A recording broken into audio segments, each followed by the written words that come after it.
After mounting criticism from advocacy groups, the Florida Senate removed a controversial provision critics said could threaten free speech. But that language still remains in the House version of this bill, and that's why calls for action are getting louder.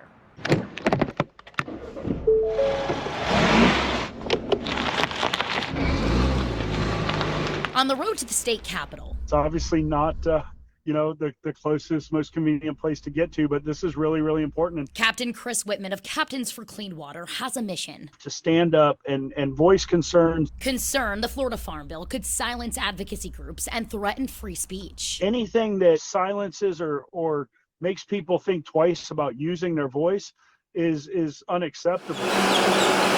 House Bill 433 still has a provision that would give agricultural companies more power to sue for defamation by expanding Florida's law protecting fruits and veggies from false claims to include all agricultural products, including crops like sugarcane. So if you post something about a product that you bought at Publix or Aldi or wherever, that you don't like it, it absolutely could potentially open you up to liability. Attorney Aaron Bass says the law could apply to anyone. Journalists, nonprofits, advocacy groups, even private citizens posting on social media. The question is, at one point, does that go over the line and affect people's First Amendment rights? Yet he says the bigger concern is the bill allows agricultural companies to recover attorney fees if they're sued.